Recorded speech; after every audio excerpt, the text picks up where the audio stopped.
Now at 4, it's been a windy afternoon, but those winds are going to bring change to our forecast. We're going to see the temperature drop 30 to 40 degrees over the next 24 hours.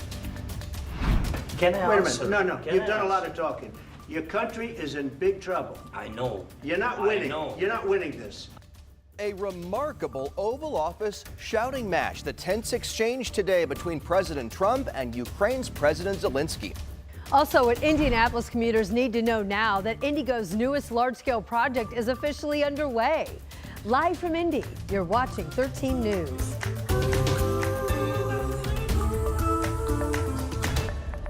It is Friday. It is the beginning of a busy weekend downtown. We've got the NFL Combine underway right now at Lucas Oil Stadium. Here's a live look downtown. It is windy out there, but the skies are blue. The sun is shining, but that wind is really something that we're dialing in on right now. There's a wind advisory right now for central Indiana, and we had it that was going to expire, but now it's been expanded until 10 o'clock tonight. And it is no joke out there. I mean, the gusts, you've been tracking the gusts, Rob. Gusts as high as 51 miles per hour officially at the airport, but there have been lots of locations that have been dealing with gusty winds. Let me show you where we are currently.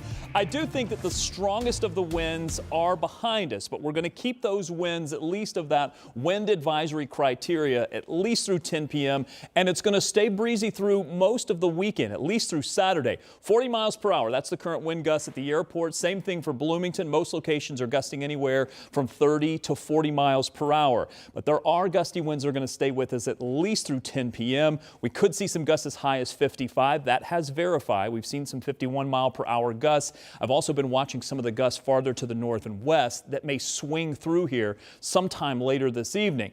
The one side aspect of this strong wind is it's out of the south and west, and because of that, look what it's done to the temperatures. 63 in Indy right now, 66 for Shelbyville, same thing for Terre Haute.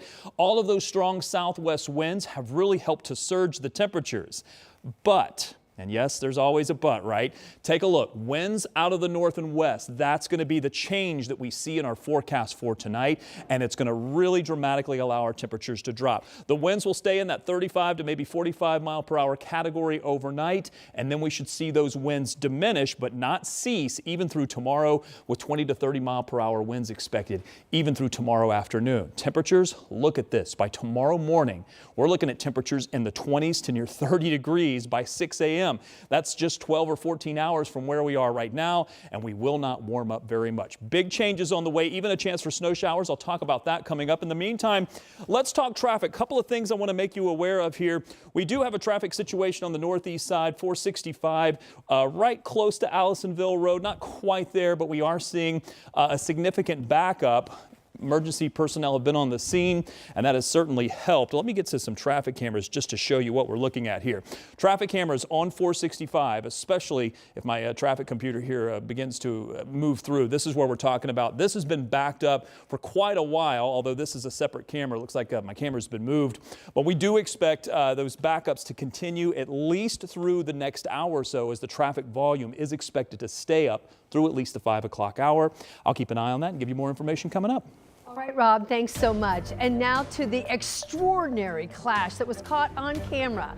It happened at the White House this afternoon, and it was between President Trump, Vice President Vance, and the President of Ukraine, Volodymyr Zelensky. This was like nothing the White House press corps has seen before, nothing like we've ever seen before. I've never seen this kind of open dialogue between two leaders over something that's so important. And we were able to watch it all as it unfolded live inside the White House Oval Office. So here's what happened. They were originally set to talk about negotiations on a deal over Ukraine's rare earth minerals. But things got tense when they began talking about the handling of the Russia-Ukraine war. Zelensky said Russia's Vladimir Putin can't be trusted. Take a listen here. What kind of diplomacy, JD, you are speaking about? What do you mean?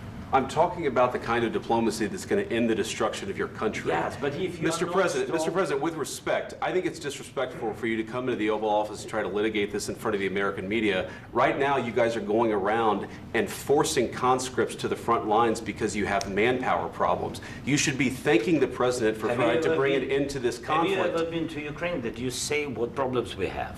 I have been to. Then come once. I've actually watched and seen the stories, and I know what happens is you bring them on a propaganda tour, Mr. President. Do you disagree that you've had problems bringing people into your military? We have problems. And do you think that it's I will respectful answer. to come to the Oval Office I of the will United answer. States of America and attack the administration that is trying to prevent the destruction of your country? A lot of Wow. Strong words. It devolved from there when the vice president accused Zelensky of not being grateful for the help that he's gotten so far from the U.S. today. You went to Pennsylvania and campaigned for the opposition in October. Offer some words of appreciation for the United States of America and the president who's trying to save your country. Please, you think that if you will speak very loudly about the war, you He's can... not speaking loudly. He's not Yeah. speaking loudly. Your country is Can I- in big can I- trouble. can I Wait a answer? minute. No, Can you've I done a lot answer? of talking. Your country is in big trouble. I know. You're not I winning. know. You're not winning this. I... You have a damn We- good chance of we are coming out staying, okay because of Mr. us. President, we are staying in our country, staying strong from the very beginning of the war. We've been alone, and we are thankful. I said thanks You haven't in been this alone. cabinet, You and haven't not been only alone. in this We cabinet. gave you, through I this said thank stupid you. president, $350 billion. You voted We gave for you your military president. equipment, You and you voted men for are your brave, but they had to president. use our military. What about we are If speaking? you didn't have You our invited military me- equipment, you invited if me you to didn't speak. have our military equipment, this war would have been over in 2 weeks. In 3 okay? days, I heard it from Putin. In 3 days, this is something Maybe new. less. In 2 weeks, of course, yes. It's going to be a very hard thing to do business like this. I Again, tell you. just say thank you. I said a lot of except times that thank there, you except to that, American people. Except that there are disagreements, and let's go litigate those disagreements rather than trying to fight it out in the American media when you're wrong. We know that you're wrong. Wow. There had been a joint press conference planned, and that was between Presidents Trump and Zelensky. But after this exchange, that press conference was called off. Zelensky left.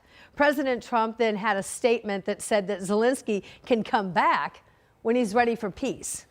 So clearly a major breakdown in negotiations here, and coming at a pivotal moment for Ukraine in its war with Russia. Much more on this developing story and reaction around the world tonight on 13 News at 5.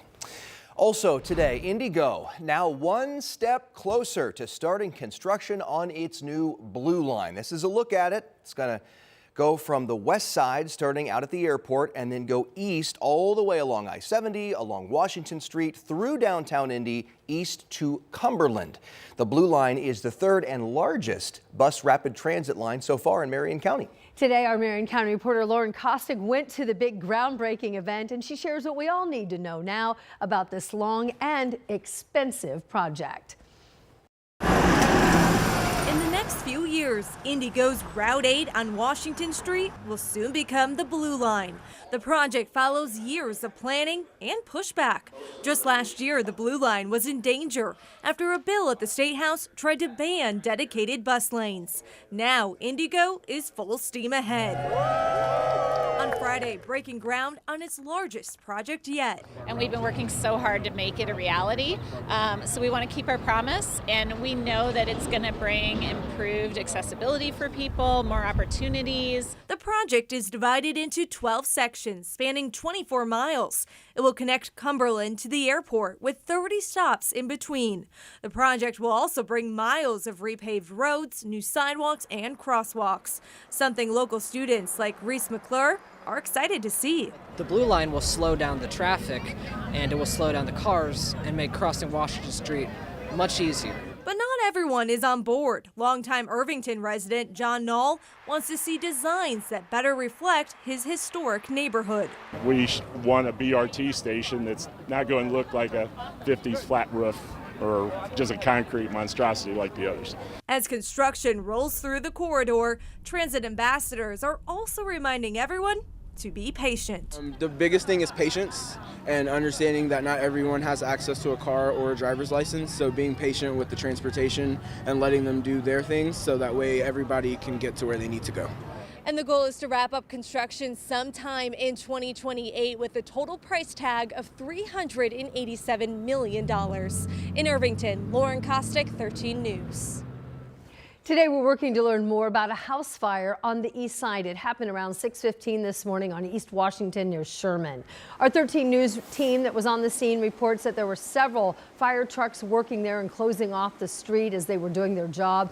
There did appear to be some heavy damage to the roof and smoke was coming from inside. And IMPD now has 19 new brothers and sisters in blue. The department's 30th recruit class graduated today after 28 weeks of classroom and scenario-based training. They're ready to hit the road. The new officers will now go on to complete 20 weeks of training on the road in the field. Metro Police say its academy places an emphasis on de-escalation skills, recognition of mental health issues, and cultural awareness. The department is recruiting right now for entry-level and experienced officers to join because they're still facing a shortage. More on that coming up at 5. Coming up, we've all seen these videos, near misses at airports all across the country. Well, now the U.S. Secretary of Transportation is weighing in on what he thinks is the common denominator. And we are revving into race season with the work that went into this weekend's Firestone Grand Prix. A look at that, still ahead. Hey, Rob, it's going to cool down, huh? Yeah, looking at that video, it just makes you feel warmer, doesn't it? But how about a blustery weekend with lows tonight down into the 20s? That's a 30 to 40 degree drop from where we are right now. I'll talk about what's going to happen through this weekend coming up.